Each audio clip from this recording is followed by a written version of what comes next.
I can't seem to download it on my pages if I'm not recording it. Okay. You know, the live. Okay. All right.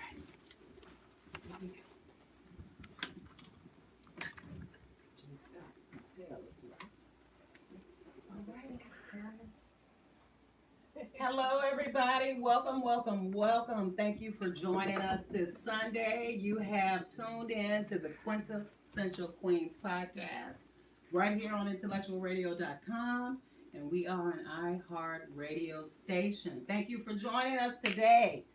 You're here at the Quintessential Queens podcast, where queens come to be celebrated, elevated, sometimes vindicated, and always educated. Today, I got a repeat guest here. This is Jay Scott, the cocktailist, and she's going to be mixing up some spirits for us this Sunday. Special cocktails today. Special cocktails today. Oh, this is like my favorite part of everything. So, yes, I'm here equipped in my bar gear because this is how I look when I go to the bar. So come on out to check Speaking with D out, and maybe I'll meet you in one of them spots one day. There you go. All right. Jay Scott has her own mobile bartending business, and she is also the author of a cocktail book. What's the name of your first book? It was called The Happy Hour. And you can get it, Off Amazon. of course. Yes. Everybody owns it. Yes, everybody on Amazon. He just don't rule the world one day. Watch. I think he already is. That's just my opinion. Right, that's not the opinion of IntellectualRadio.com. Let me throw that disclaimer out there, okay? So today, though, I'm going to make some cocktails that's going to be from my new book that will be out by Christmas. And this one is geared strictly towards the holidays. So since we are coming up on Halloween, I'm going to make one called Wicked Spell. Ooh, okay. So you got to tell us what's in that. Yes. We're going to fill up our glasses with some ice. Yeah, this sounds delicious already. Yeah, actually, when I was doing because I had like a little taste testing set up at my home before I even put the book out. So people let me know what drink tastes good, what the name okay for it, and this was one of the top drinks. So, and this one, let me put my ice in my shaker. Okay, wait, I got a little problem. I have a problem. So I'm always invited to her tastings. I'm very aware of the many drinks she makes and the name of them. I don't recall being invited to this one. This one you couldn't make. Okay. You was invited. Okay. You just couldn't make it. You was too busy for me that day. You was too busy for me that day. Mm-hmm. But I think my invitation got lost in the mail. I think it got lost in the mail. I was too busy that day. So we're going to start Spell. Wicked Spell. So I always start off making my cocktails with my shaker. Shakers are inexpensive. You can grab one from any liquor store, Benny's, wherever you want to pick it up from. And use your jigger, which measures out how much alcohol you put into your cocktail. Because you don't want it to be overpowered with something. So you want to measure it out just right. So I'm going to start off with my limoncello, which I love limoncello. You can really drink it by itself. So with the limoncello, I put a shot and a half. So this thing measures out a shot So and a my half. jigger measures out. So the top part measures out is 1 ounce. The bottom part, which is the small part, is a half ounce. So there you go. That's your limoncello. And then I have my Bacardi Limon. Add a shot of that. Oh, it's leaking. That's okay. A little extra. A little extra in the thing. And get your amaretto. Oh, that is amaretto is also another good liqueur that you can kind of mix with a little bit of anything, and it just gives it a really good taste. So you add a shot of that. For me, amaretto and ice do it. You know, that's A lot one of of people my do. favorite beverages right there. And Yes. add the orange juice. Yeah, just don't be surprised if this come up missing before you leave. Don't take my amaretto, bro. It'll be a gift. Early Christmas gift. Early Christmas, yeah. Since you all about early Christmas and it ain't even Halloween yet, Jamila is celebrating Christmas already. Already, yes. She playing Christmas music Yes. every day. Already started Christmas shopping. Christmas movies. It ain't even Halloween yet. That's okay. It ain't even Halloween That's yet. okay, though. Well, early Christmas gift for her bestie. This right here. On the middle. This right You here. got rid of, okay. So pour that into your rock glass. Now, one thing about me though, when I make my cocktails, I don't care what glass I put it in. I put it in whatever glass, whatever. I base it on my mood. So if I want a martini glass, get the martini glass. And even though here it is, I'm probably drinking an old fashioned. I have a martini glass because that's my mood. So that's how I roll. So then I'm gonna garnish the drink with the little cute pumpkin. Oh, that is too cute. Yeah, it's a little cute pumpkin gum. Is it infused? No, Oh, this was not infused. this is plain old This is candy plain old pumpkin. candy. This is making it look cute. Put it on your little stick. Plain old Make candy it look pumpkin. cute. And this one is called Wicked Spell. And we're gonna top it off real quick with some blue curacao to make it look a little. Give it that little weird look. That's not weird. Make it look like it's a spell going on. What's this called again? Wicked Spell, y'all. Salute. Cheers.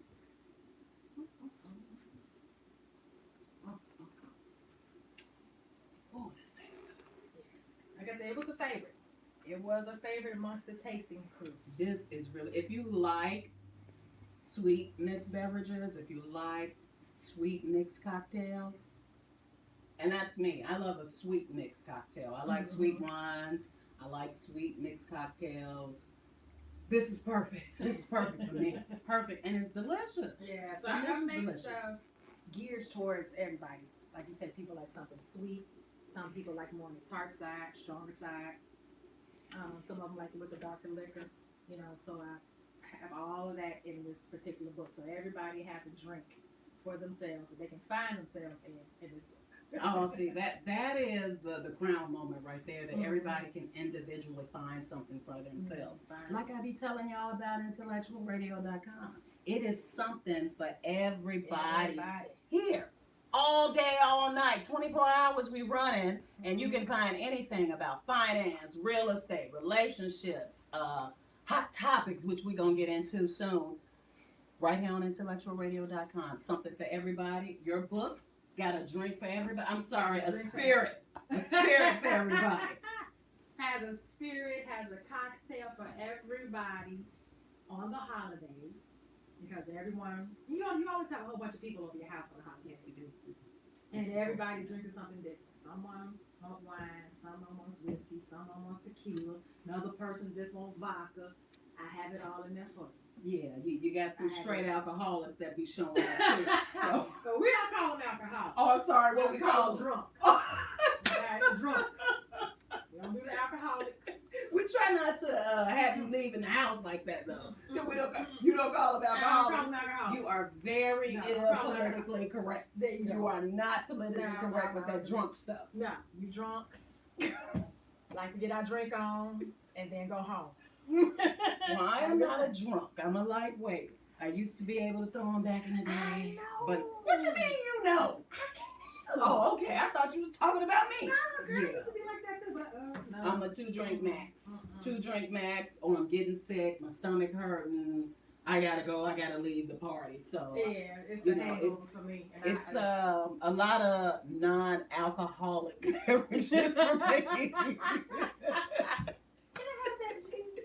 And a lot of Flash of orange juice with that. a lot of water as my chaser. Can I have some water, please? A lot of it. Or with my drinks, I need a lot of ice. I need a lot of juice. You need to put some more juice in this drink for me. So that's where it's at. I can't hang. I can't hang. 51 can't hang. Neither can I, child. I'm about to be 52. It's like, No. 2, that's it. 2 is the max. 2 is the max. So now we got our beverages. We're gonna do like we do when I come over to your house. Okay. So, I'll start off my topic with this. This month is Breast Cancer Awareness Month. This is October. And both of us have been affected with family members that have had the disease and survived, and some of them who have lost their battles. So we do want to show some appreciation and homage to Breast Cancer Awareness Month. What I can tell you all is go out there and get your mammograms. Please. Talk to your physicians about dense breast tissue and what is that, micromets. Talk to your physicians about it, because they can tell you if you need other testing other than the mammogram. So we put that out there because we want everybody to be healthy. Definitely, because with my doctor, I told her I don't want to do just the regular mammogram. I also want to do the ultrasound. Because the ultrasound, you get to see a little bit more than what the mammogram can see. Because I don't want nothing sneaking up on me after I had the mammogram, and then 6 months later, I feel something. When it was there 6 months ago, but the mammogram didn't pick it up. So do the ultrasound as well. Push that point with your doctor. And I'm a registered nurse. She is not a nurse. You don't got to be a nurse to know this. All that information right there was what I was going to say. But bam, she just told you. Sometimes the extra additional testing is ultrasound, or it might even be an MRI, or it might even be contrast mammography, which means that they give you, they shoot dye up your arm and it goes through the body so that they can see it. Those of you who have had those tests know what I'm talking about.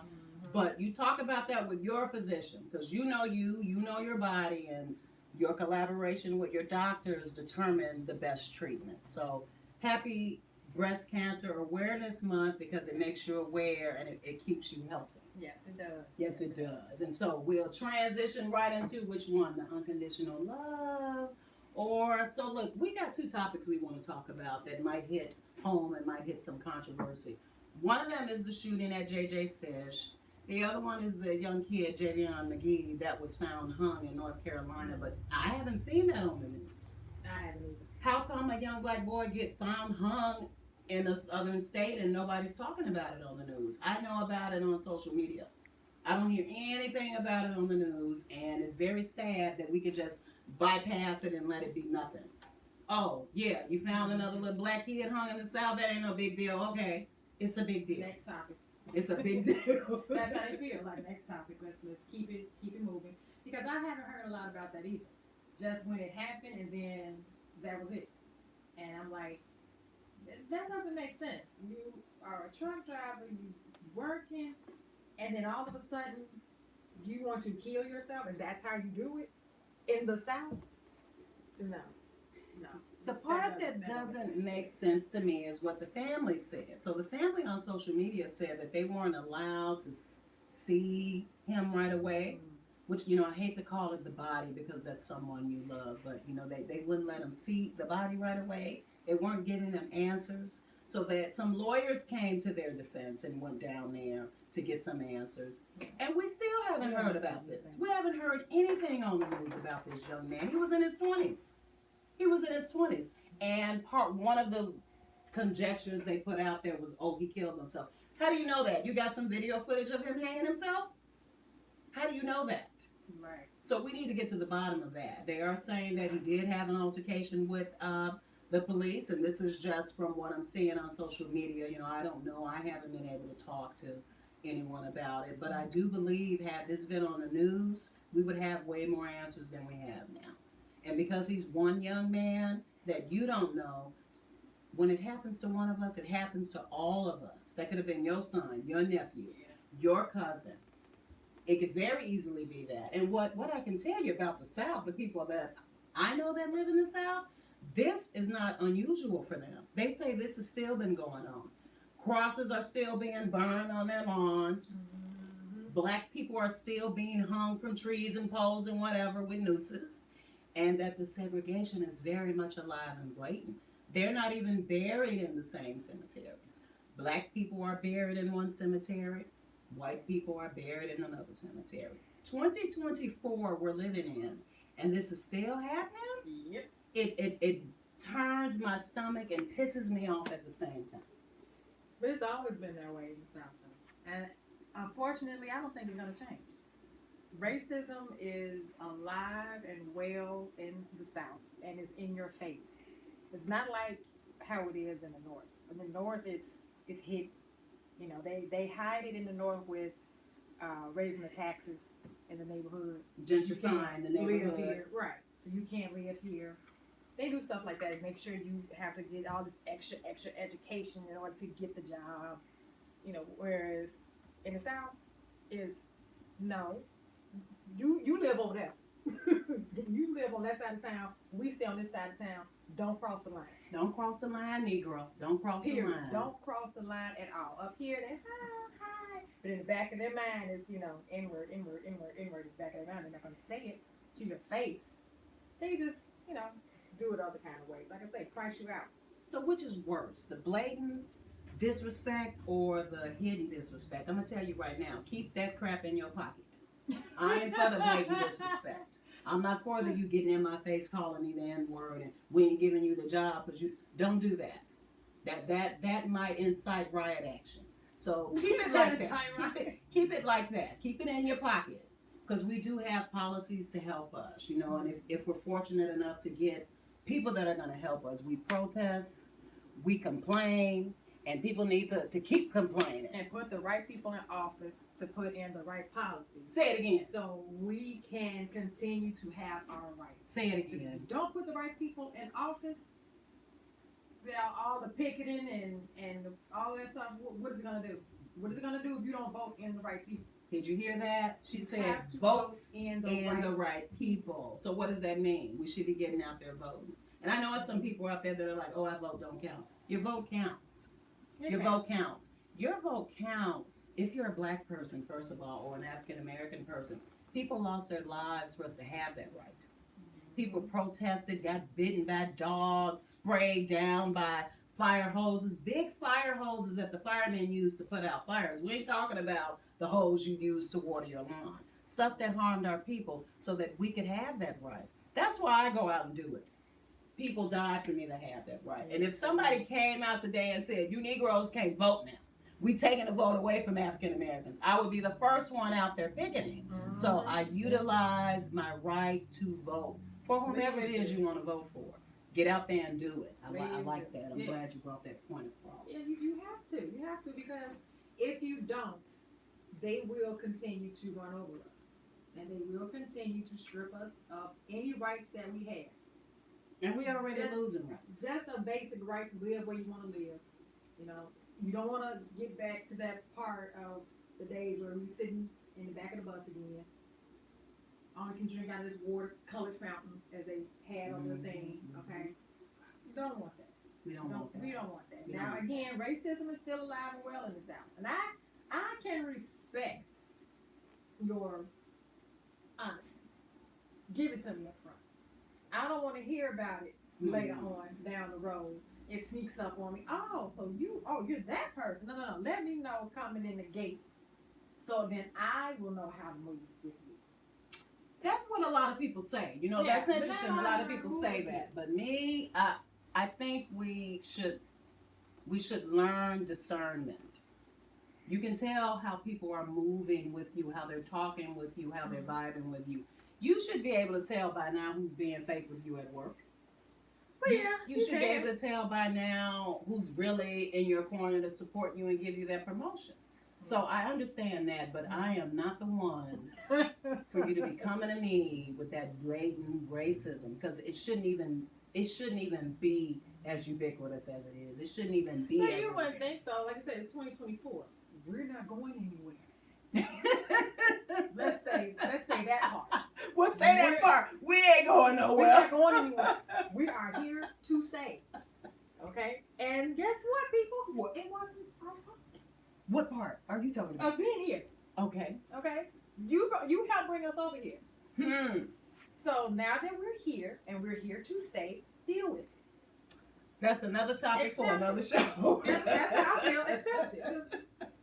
That is truly, because that topic can take days. We could teach lessons on that topic. That topic can take forever. So great. Well, we understand that the racism is alive and well in the South. I hope more people in broadcasting are doing things to find out what happened to young Javion McGee. Yes, that story does not sound right at all. And it doesn't sit well with us. It doesn't sit well with us. It doesn't sit well with us. We hear about people of other races that aren't even from this state, that things happen to them. And we hear about it all the time. It's always on the news until there's a resolution. Either they're found alive or they weren't found alive and they're hunting down the people who did something to them. The same thing should be going on when it's us. The same thing should be when it's Yes, us. There are a lot of broadcasters out there that are talking about, like, when young black girls come up missing, nothing, that nobody does anything about it. They don't even report about it. And our law enforcement looking for these young black ladies and men when they come up missing. These are the issues that we got to deal with, and we need to do more and more about it. So I hope people in broadcasting, you do something about this. So speaking of broadcasting and things that are disproportionate, we'll talk about the shooting at JJ Fish. So there was a shooting a couple of weeks ago. Originally, when they reported it, it was an argument. It was a shooting in the restaurant. Right. That's all they said. Then a couple of days later, they said it was an employee that shot 2 customers. Because they were arguing. The 2 customers was arguing with the employee. My question is, why did the employee have a handgun? That's my question.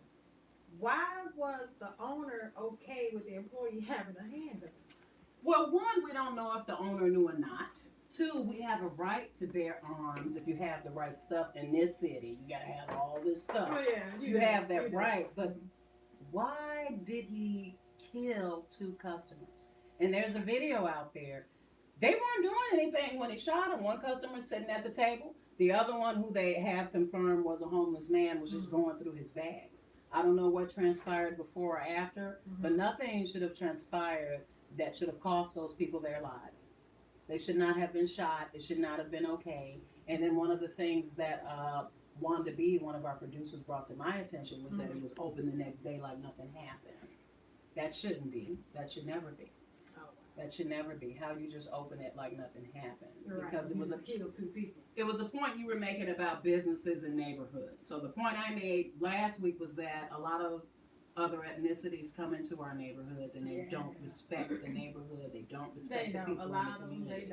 A lot of them don't. Because when you go to, like I was telling you, when we go to their neighborhoods, their communities, you don't see those businesses in their communities.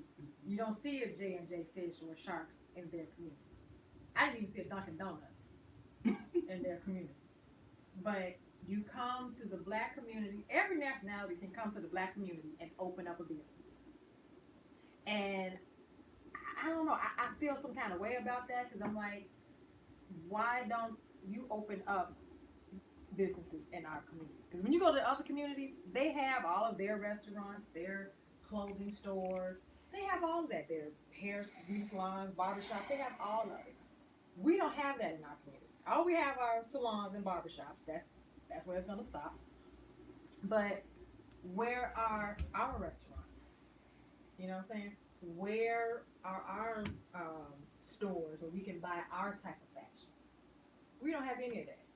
But every nationality can come in and open up a Dunkin' Donuts, a Sharks, J&J's, and all this other stuff, but we don't have that in their neighborhood.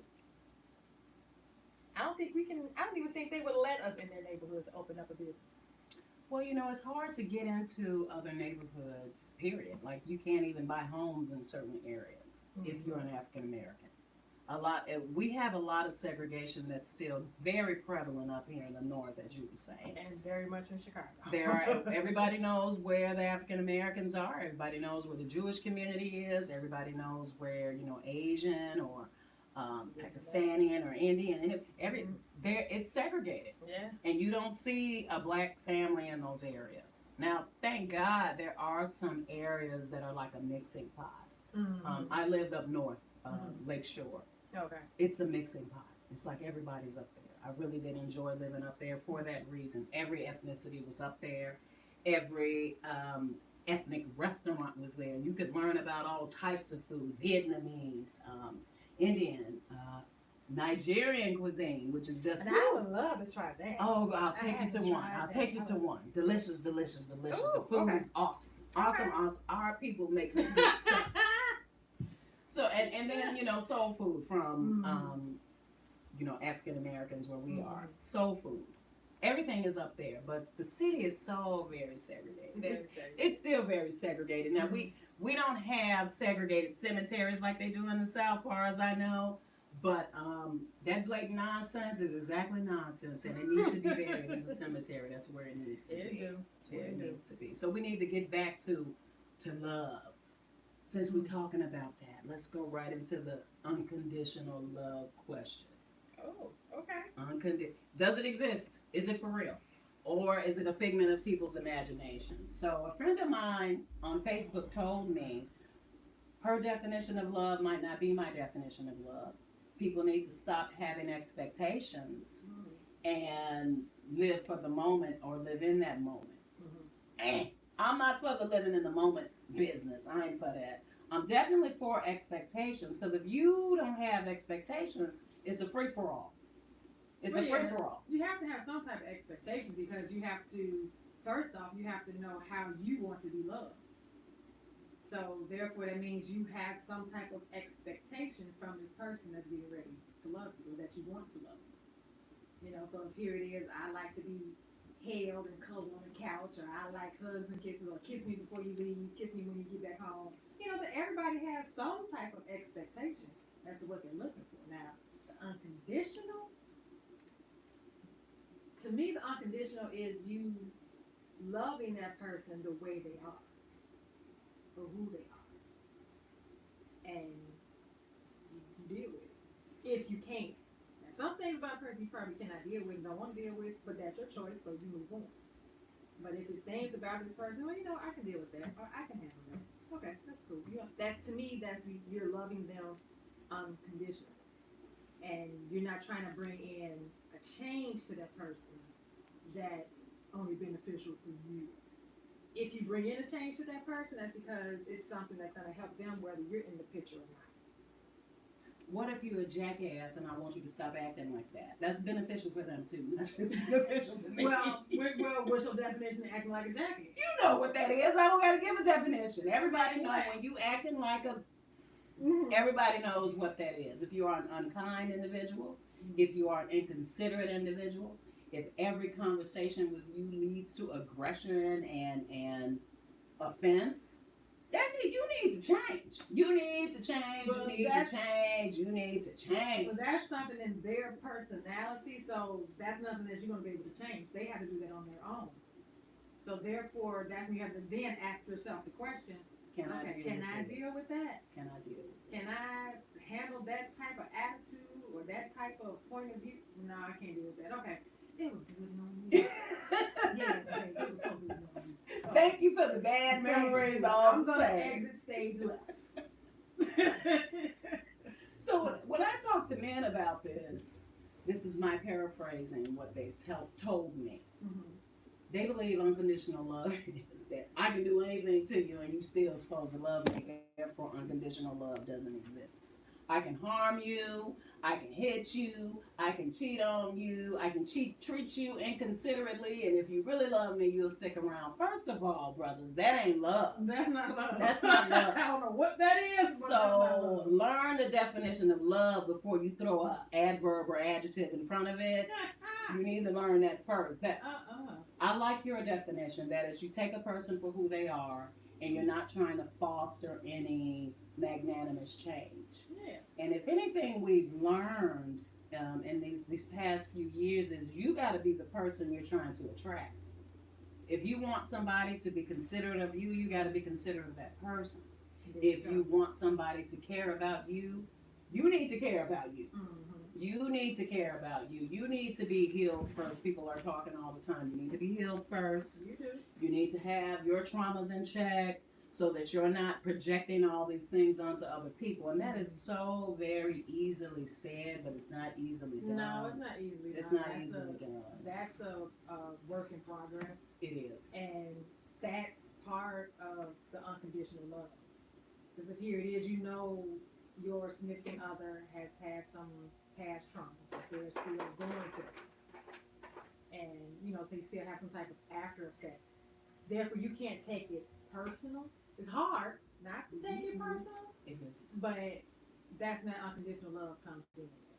Because now I know you went through this, and I know it's not geared, it's not pointed towards me. So I'm gonna stick with you. I'm gonna work with you through this. I'm gonna stick by your side and work with you through this. It's just like people deal with grief differently. Yes, they do. They do. Some people want to be left alone. No, I don't want to talk right now. no, I don't, no, just, leave me alone and just, sit in their own silence, dealing with their loss. And you may have another person, your significant other may be the type that I want the hugs, I want the oh baby's gonna be okay, and rub my back and wipe away my, they want that affection, they want that closeness. So when you see that, then that's what you work with that. That's that unconditional love. Okay, well, I don't act like that. No, keep your hugs over there. Keep your hugs over there. That's like, yeah, some people keep that hug over there. Don't touch me. Don't touch me. That Don't hug touch me. And so therefore your significant other have to be like, okay, I respect that. I think that comes with learning your partner. That means you have to learn your partner. If your partner is somebody that they need that space, if it's grief, if it's stress, or if they just are one of those people that need space to themselves, then you have to not take it personally and give them that space. Now, if I'm one of them people, I would take that personally, but I've learned, like, oh, he's rejecting me. He's rejecting my affection. This ain't gonna work. First of all, to me, it's like everything, it ain't gonna work. You cannot have that outlook about everything. This just ain't gonna work. This just ain't gonna work. That's like you just said, though. You have to learn your person. And once you learn your person, ask yourself, okay, can I deal with this person? Is this part of their personality, can I handle that? Okay, yeah, I can. And you go from there. That is a very poignant point. Can you handle it? What are you willing to deal with? What are you willing to put up with? And to me, I don't think it should be that difficult. It shouldn't be that difficult. We make things more difficult than they need to be. So for me, I was raised in church. So God is unconditional love, and that definition is love. That it's patient, it's not malicious, it's not jealous. If you practice, and I mean practice your kindness, your consideration, being good to people. So for me, let me just get on my soapbox a minute here. You need to teach, for me, your children, how to treat people. How to treat people first. And also how they should be treated by people. So if you're kind to people, you believe in service to people, you believe in helping others, this should be part of your core values, part of your personalities, some things that you attribute to yourself. Yeah. Then we could delve into the deeper love of finding a mate or a spouse or a partner, because you already know how to deal with people. You know how you want people to treat you, and you know how to treat people. I find people that don't know how to treat people, they don't know how to treat their mates either. They don't know how to treat their spouses. They don't know how to treat their friends. They don't know how to treat anybody. And some people, too, they're not used to accepting unconditional love from somebody else. That has to do with unhealed trauma, like we were talking They're about. not used to that. And it could be the traumas from past relationships, childhood, whatever the case may be. They're not used to someone coming in and loving them unconditionally. So if you're in that environment, I'm the one coming in and he ain't used to it. What do you do? What do you do? I'm open arms, just throwing all my love and affection. And, oh, I love you so much, and I want to be up under you all the time. Smothering. Oh, no. You can't smother a person. Well, no, that was the reaction. This is smothering. Oh, okay. The affection you're showing me is smothering me. And so then that's when you have the conversation. Why do you say this is smothering? Like, okay, well, what was your behavior in your other relationship? That's when you open up whoever's not accepting it. Oh, okay. Whoever's not accepting it, then, okay, well, why not? What did you do in your past relationships? You didn't kiss the person goodbye when you left the house for the day? You all didn't do that? So you start picking and probing it. Now you have the conversation about why is that problem? Or why don't you want to accept this type of affection? What's wrong with this affection? Or what is love to you? What is love to me? Because that's the other dynamic of the conversation. Okay, if what I'm showing you, you don't see this as love, then tell me what is love to you? What would you like me to show you? Right. Some people show you through action, right? They don't, like if you have a fight, they may never say sorry, but I'm going to cook this dinner for you. That's their way of saying sorry, right? Some people don't know how That's to what I'm talking apologize, about. That's right? what I'm talking about. I'll buy you some flowers. Mhm. I'm going to cook dinner for you. We'll sit down and have a nice, pleasant Right, conversation. that's a conversation. We're gonna joke. So We're gonna watch a chick flick just for you. Just for you, just for you. So I think that's the same thing with your love actions or your love languages. That's been a big cultural phenomenon, love language. You have to learn that too. For me, I need both. I need you to say it and I need you to show me. Because I'm going to say it and I'm going to show you. I'll say it and I'll show you. And then to ask yourself the question about the things that you have a problem with that person. Is it that serious where I have to leave? Is it that serious? If it's not that serious, then take it off the table.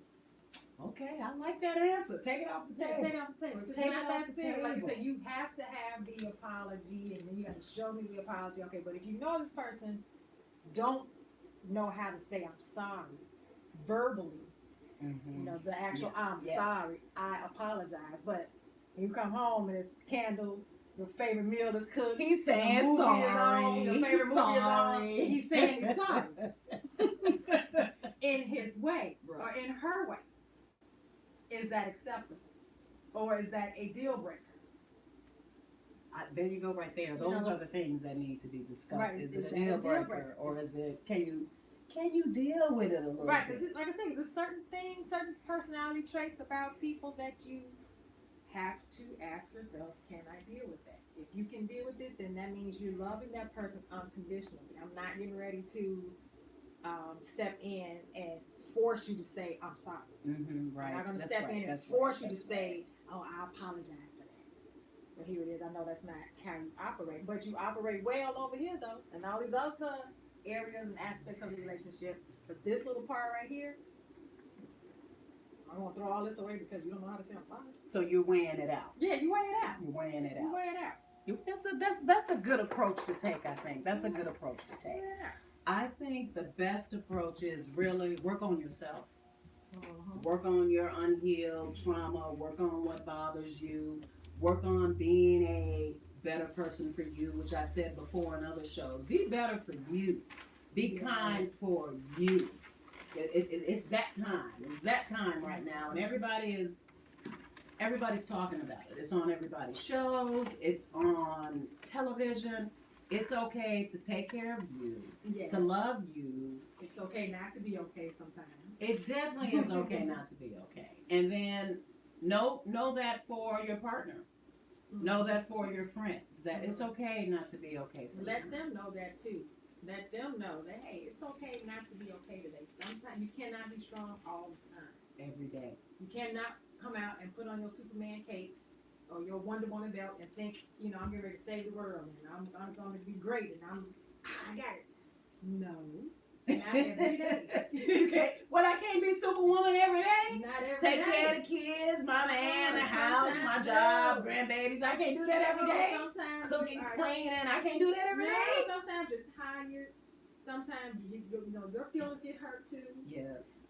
You get wounded. You have your heart breaks and all that stuff. Give yourself a chance to feel, and therefore you can heal. Because if you don't let yourself feel whatever it is you're going through, you're not going to heal from it. Give yourself a chance to feel, and therefore you can heal. Now that is probably the best advice we've had in a long time.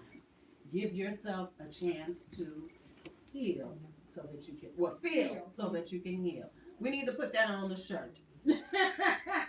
Copyrighted by J. Scott, the cocktailist. Don't be trying to steal her ideas. Don't be trying to steal her ideas. So, you got a drink? Yes, no, I can make up another one. She gonna make us another drink. She's gonna make us one more drink, y'all. Okay, well, one more spirit. One more spirit. Okay, let's see. What you got? Okay, so what I love about what I do is that when I create these cocktails, I created thinking of, a person that's at home just want to make a quick cocktail for themselves. And you can mix and match I just have 4 things right here, and I can make about 2-3 different cocktails. I see. That's because you are the expert in this. Everybody can't do that. Instead of having a person running out to the liquor store every 5 minutes to buy all these different spirits to make a cocktail, sometimes, hey, I got this and I got that. Yeah, just use what you have at home. Make it quick and simple for yourself. So the next one that I can make for you, That's it. but that's okay. But actually, this one can be on in the cup. So I'm gonna just grab this one quick. Oh, great. Grab these 2 quick cups since we still have those in our glasses.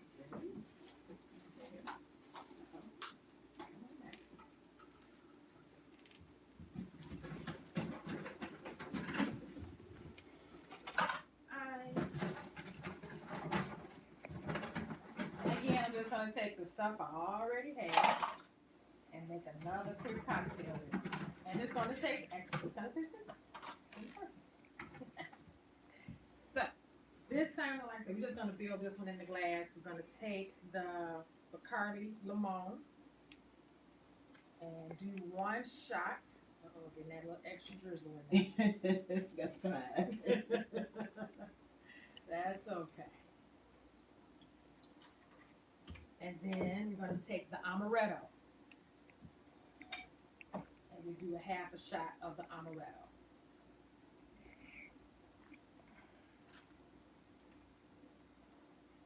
And grab your orange juice.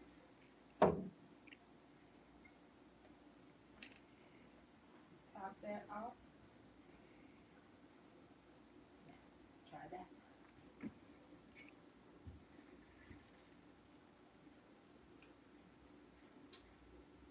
Oh, the amaretto really comes through in this one. It really comes through in this And one. that's just a 1/2 shot. This is good. Let's Salute. reveal. J. Scott, tell our viewers how they can find you to get your mobile bartending service. Well, you can find me on TikTok at The Cocktail is 72 and also on Instagram, The Cocktail is 72. Right, and you already know you can find me, Speaking with D, on Instagram, TikTok, and Facebook. Salute. Thank you for joining us here on the Quintessential Queens podcast, right here on IntellectualRadio.com, where there's something here for everybody. We are in our heart radio station. Rhea Ray Harris will be here next week, y'all, doing her thing. Thank you. My good friend. Delicious. You're welcome, honey.